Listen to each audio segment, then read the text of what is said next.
Welcome to the One to Another podcast. My name is Joanne, and today I want to talk about moving forward. You know, we made it somehow through Christmas. I don't know. We say we made it. Well, we did make it. However, we did it. Whether you accepted invitations and found yourself wrapping presents at the last minute, went shopping when you didn't think you could even get out of bed, somehow, whatever you did was right. And however you did it was right. But after you finished it and you're looking back just a couple of days into the new year, you might say to yourself, what did I do that I really enjoyed? And what was it that I could have changed? Well, I can tell you, as I was thinking about that, I was thinking about New Year's Eve. I was working that day and had pretty challenging day and a lot on my plate. And also had an opportunity to visit with my CPA at the end of the day. And when I got home, there was an invitation to do something in the facility where I live. And it was kind of a watch party, I think. It was going to be from 6 to 9. And so I thought, well, I better figure out what you're supposed to bring something. I better figure out what I'm going to bring, and I better have something to eat. So I opened a can of chicken noodle soup, warmed it in the microwave, and sat down in my chair to eat it with some good crackers. And I cannot believe this, but the next thing I know, I am sound asleep. And I wake up in a few minutes, maybe 15, and my soup is cold. You know, I am sitting in my chair, my soup is cold, and I'm thinking, what in the world is going on? So I decided to take a check inside and said to my heart, hey, heart, what shall we do? So you know what? I didn't go. I didn't go to the party. And I probably missed meeting some new people, but there's a time when you have to decide what's best for you. And so I decided, okay, I'm going to see if I can warm up my soup and maybe find something else to eat with it. And I'm going to watch a movie. Now, let me tell you how long it's been since I've watched a movie on TV, a long time. But I remember that Ron used to watch Turner Classics. And sometimes I'd watch one with him if it was something that, you know, I thought that, or he thought, and I thought that I would enjoy too. He'd invite me to watch it. So, been a long time since Turner Classics has been on the TV. So I just said to the TV, Turner Classics. And all of a sudden, here comes Turner Classics. Amazing for my abilities to get things to go on my TV. And I can't tell you what the name of the movie was, but it was a New Year's Eve movie, and it was a comic love story. And it was pretty funny. And I had a lot of good laughs, and I just kind of sunk into my chair, had a nice cup of tea, relaxed, and enjoyed just being there. And that was a good lesson for me to learn that, you know, the world may be going on at a high clip and everybody's saying Happy New Year, but I happened to be home and I was enjoying where I was and I felt okay. So when the movie was over, you know what? I went to bed and I don't know what time it was when I did go, but anyway, it was maybe midnight, I'm sure it was. And I didn't realize that people in Canby, Oregon lit off fireworks, but all of a sudden you heard the fireworks going off. So I assumed that we had moved to a new year. So as we are in a new year, whether you heard the fireworks or not, we do have to move forward, not a lot. But we have to make a decision about some things in our lives and what we're going to do with them. And so as I've been pondering this way before the end of the year, but a few days, I was thinking I need to have a word to define what I want to do this next year and how I want to do it. And so after thinking and praying, I decided to come up with the word passion.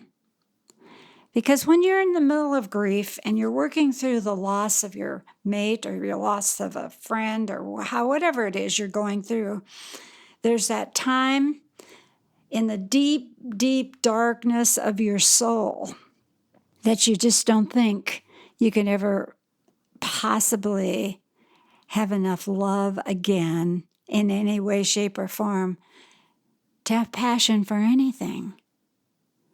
But I want to roll over a new place in my life and have passion for everything. And so I wrote down, wherever I go, I want to go there all the way with my heart. Because my heart has been hurting. My heart has been broken. So I'm going to take the pieces that I've been able to put back together, because slowly I've been doing rituals to say goodbye. I've been doing a lot of writing, thinking about who I am and where I'm going. And I thought, more than anything, I want the sparkle back in my big, beautiful brown eyes. And so as you think about words that define you, or maybe emotions that define you, or as you're thinking about your life and the moments forward, what are you going to do? How are you going to define it? Because we do have to put some thought into this broken heart that we've had, and how are we going to walk forward? And walking forward is important. And I learned a couple of things in the last months, is that I can control how I choose to live my life for whatever time He gives me that's left. And so it's not how long I live, but how well I live. So you think about that this year. You don't know how many days you're going to live. Our days are in the palm of His hand. And so it's not how long I live, but how well are you going to live? And so as I'm thinking about moving forward, I have to come back to words that I've used in my life. And the first one is trust, and the second one is accept, and the third is adapt, because change has happened to us all the time. And then the fourth is to embrace in some way the new place that I'm walking that's different than last year. This time last year, Ron was still alive. I was still taking care of him. We were having communication. We talked, and our lives were very different from before, but we were embracing each other and enjoying each moment that we still had together. So here we are in a new place. So I realized that accepting and adapting to challenge wasn't enough, that I needed to embrace these places that are opportunities.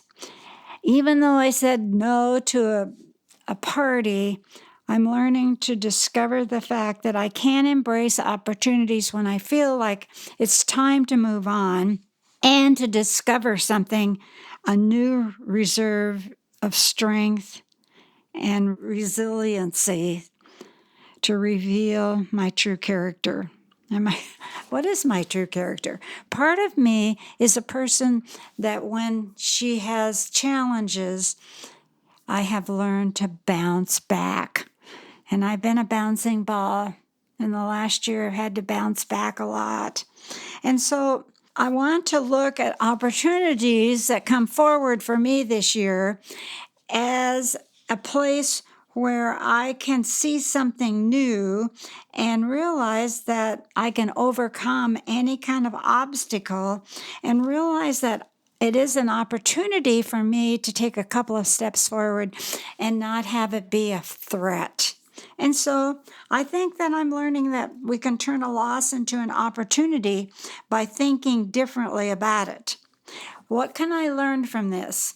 If someone draws a circle and leaves me out, then what can I learn about the circle that's leaving me out? And I'm learning that when someone or a group draws a circle and leaves me out, I look for a person that is not in the circle and go to them and see if there's an opportunity for me to develop a friendship with someone who maybe is never going to be in the circle, but an opportunity for me to maybe meet someone and see what I can learn about a new person that's not in the circle, but maybe we can draw a smaller circle and learn something about each other and grow.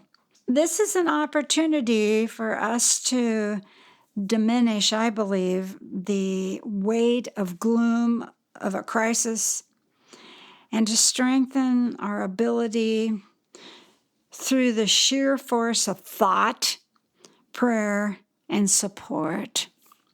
I believe that one of the greatest gifts that we can give each other is to support each other. And we need to give ourselves again the opportunity to say, this is where I need help. So yesterday, I was back to work, and the gal that usually comes to clean my house, yes, I do have somebody who cleans my beautiful little house, and she called and told me she was really sick and she couldn't come. Well, I'd already put out all the things that I was going to have her put away for Christmas. She's so organized. I so appreciate her. And some of the other things that I always have ready for her and things I had done. And I needed to leave for work in a few minutes because I had a lot of people to see. So I think, okay, what am I going to do? How am I going to get my house back in order? How am I going to do this? So you know what I thought? Call a friend. So I call a friend and say, I don't know what you're doing today, but is there any way that you could come over and help me? I'm trying to make a transition for Valentine's Day because I have a friend that I want to celebrate early. I'm so excited about what's happening, and I was going to do something this weekend, and half my Christmas stuff is out, half of it's gone. I've got to do a big change. Can you come over and help me? She said, yeah, I can come over and help you. I don't know if I can come today, but I will come and I'll help you. Okay, that's great. Thank you. And I'm gone. So I come home last night. It was a long day. And I walk into my house and she's been there. And she took care of all the stuff that was Christmas and added some color and some beauty to what I'd already set out. And I could take a deep breath and be grateful that I was vulnerable enough to say, could you come and help me? And it really is perfect for something that I want to do this weekend. So why do we have friends? Because when we're vulnerable, we need to call and say, I need help. Can you help me? And this podcast guy that helps me all the time, Dave, is my wonderful friend. He's here today helping me, and already he's made some changes for me that's going to make my life easier. And even though he's so good at everything he does electronically, he also is a good friend to me. And that's what we need, is we need people that we can depend on that do the simple things or the complex things that we can't do, but we need to call a friend.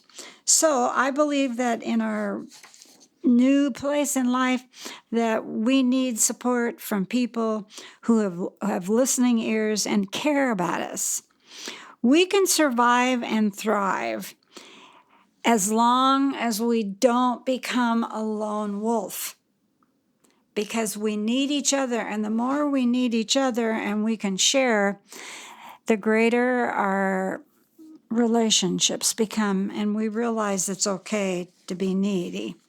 It is one of the profound blessings of being human, is to understand that we care about each other, we can help each other, and the only thing we need to do is be open about it. Resilience is availing yourself to all the support and help that is offered to you. And the first step is being open to help and get that support. Resilience is the ability or capability to prepare for and grow through and survive and deal with adversity through loss. Please don't be that person that thinks that they have all the answers. None of us do. I think it's incredible when we can learn from each other. And that's why I have a support group that meets twice a month. And I'll be starting another group of grief classes at Rolling Hills. And that's a great place for you to get some support. So let's learn and grow from each other. And I want to be the person this year that takes the time to invite other people into my home. This last week I did do that, and I invited several women in for lunch.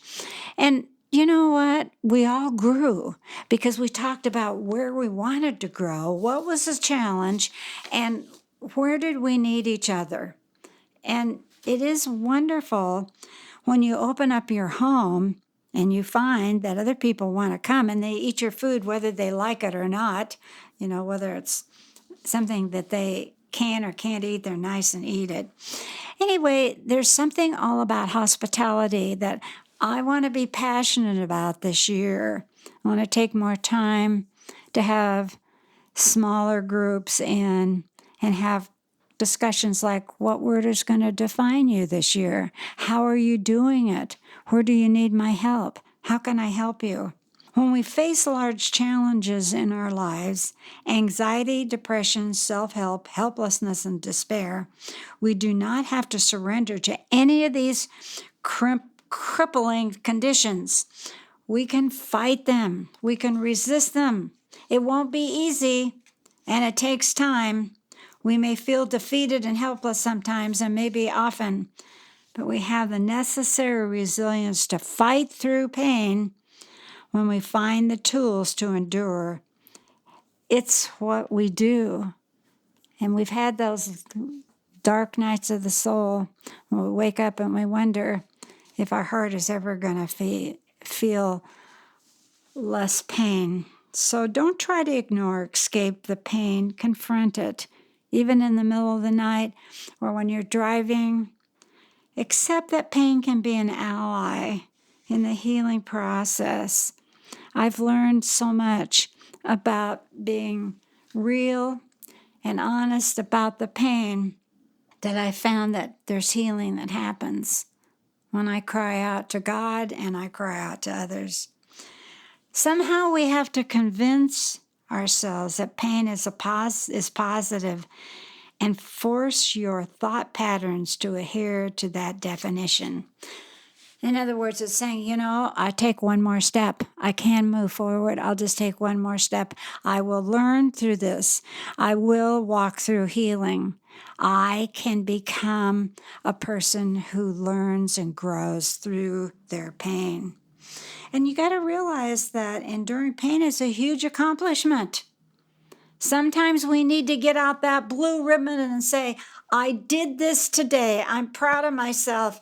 I actually did something that I didn't think I could accomplish. I bought myself, for my Christmas present to Joanne from Joanne, I bought a new jacket. It's one of those jackets that's it's got all that furry stuff on it. Not real fur, but I don't know what that stuff is called. But anyway, it's a warm jacket, and I can wear it when it's not raining, feel really comfortable in it. Well, I wore it one day last week to work, and I had to put a name tag on, and not thinking what I do, I put the name tag on my new jacket, and all that stuff that was on there adhered to the label, and I tried to get the label off when I left, and of course I couldn't. So I take my new jacket home, I'm wearing it, take it off, and I think, okay, I have this brand new jacket. What am I going to do? I think I just ruined it. Nope, I didn't ruin it. You can always get an answer if you ask someone or check on your iPad. There's some kind of an answer, and there was an answer, and it told me what to do, and I did it. And you know what? The label came right off. I washed my jacket, and it's just perfect. So that was a pain for me, I know. But I endured something, and I found an answer, and I gave myself a real pat on the back that I followed through and did it. And so think about the knowledge based on all the times you got through pain in the past, and the pain will no longer frighten or depress you in the future. As long as you start in small and think of a name or a word for this year, you'll find that you can move forward. If the choice is between feeling pain and not surviving, will you be thankful for the pain? And it's okay to write in your Count Your Blessing book, I'm thankful for this pain because I'm learning and growing through this pain, and I know that someday I will recover. So we need to count our blessings even in the middle of our great, great pain. So remember, there's nothing wrong with having the pain of loss. It's how you choose to work through it. You know what? I'm going to be in your corner this year. I'm going to help you walk through your pain as long as you promise to help me work through mine too. I pray that you will take one step forward because I will be there for you in your corner.